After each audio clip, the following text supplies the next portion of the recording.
Hi everyone, it's Patriot Nurse here today, and in this segment I wanted to talk about something that is sobering and that a lot of people will probably have a hard time with, so I want to give you a forewarning.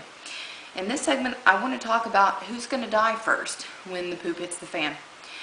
The reason I'm telling you this is number one, so that you can assess and see if you fall into these categories, and then number two, so that you will have a temporal marker to gauge these things, and also so that you will know who to watch out for.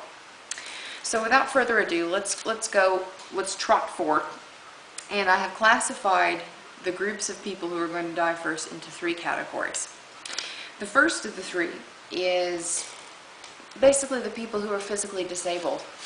If you remember Hurricane Katrina, in the aftermath of it, who are the people that died? They were the brittle diabetics who couldn't get any insulin. They were the little old grannies stuck in the nursing home with no electricity to cool them down, and they had heat strokes and died. And if you also remember, there were people stranded on roofs who were obese, who could not really exert enough energy to swim, who were amputees, diabetic amputees. These people are going to die first. And also within the mix are people with respiratory issues, people who are dependent upon oxygen, people who are dependent upon CPAP machines and positive pressure ventilation. They're going to die. They're going to die. And if the grid goes down, there's just no way to avoid this. And you need to prepare yourself for when you see this. If you have family members who fall into this category, or you fall into this category yourself, be it with obesity, which is an epidemic in our country. I'm not trying to sound high and mighty here, because I was at once obese, okay? I know what it's like. But you need, for your own survival's sake, to be able to hightail it out of a place. I'm not saying you have to be a marathon runner, but you need to be able to move. You need to be able to do more than just sit in a power chair and pud yourself along outside the Walmart door when there are shots being fired over your head. You need to be able to do that. If you are not able to do that, then I suggest humbly that you probably need to find a safer location. If you have family members that fall into this category, then you need to make provision for them. If you are a brittle diabetic, may I suggest now that you need to store insulin, and you need to store medications that are going to help you. Okay? So that's the first category. The second category of people are what I call the stereotypical government housing welfare recipients. Not everybody who receives welfare is in this category, but the vast majority are.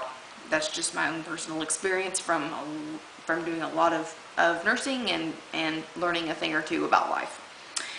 The typical government housing welfare recipients are going to probably die one of two ways. One, they are going to be in that cradle to grave, help me, I can't do anything for myself, nor do I want to mentality.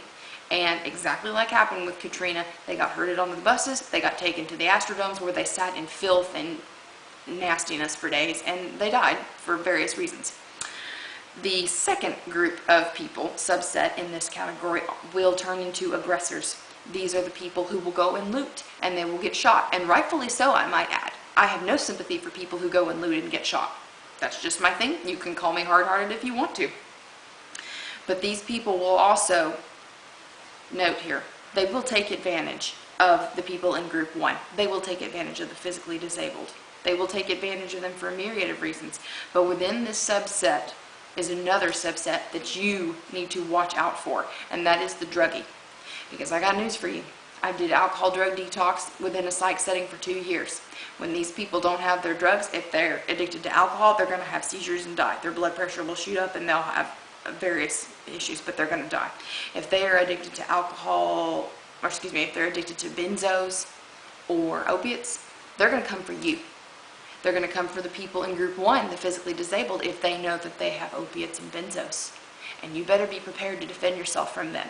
God forbid that these druggies come, because they're going, if you're like I am, they're going to get what's coming to them.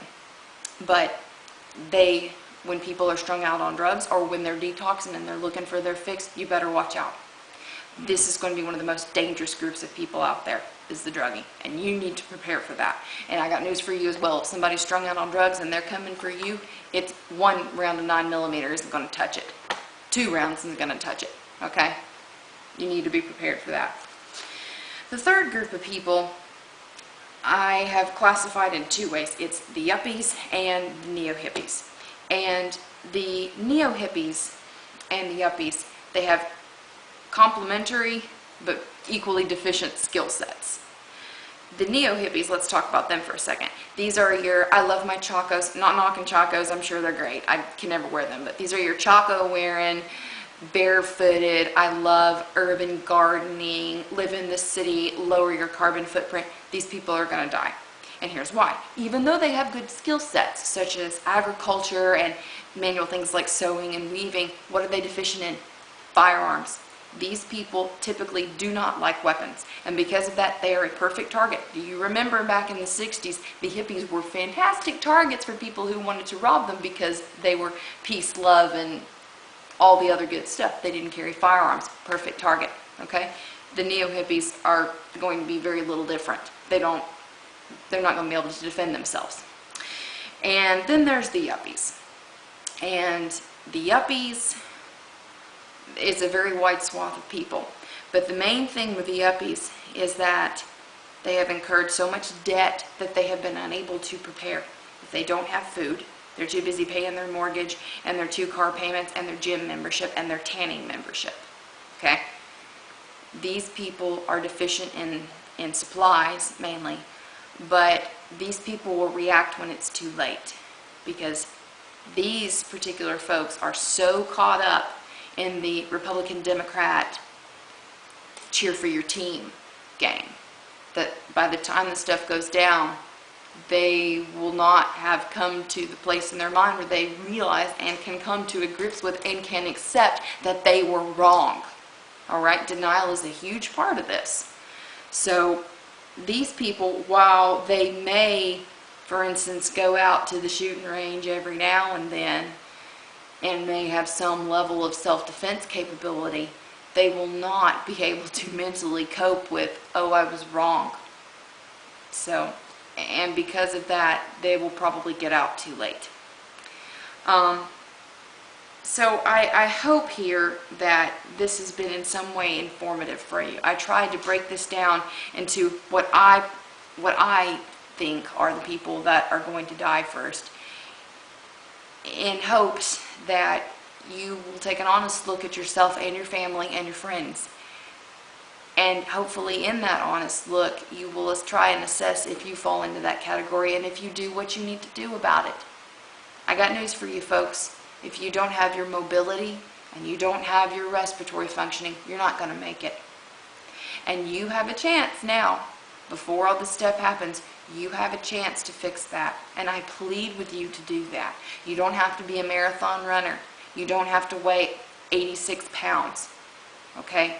Just be able to move and be able to do it fast. Okay? I'm not talking about just puttering out there. You need to be able to haul butt and run. Okay?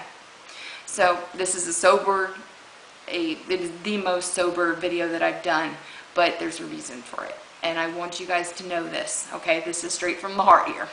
So please think about it. It's Patriot Nurse signing off, and I'll see y'all later. Bye.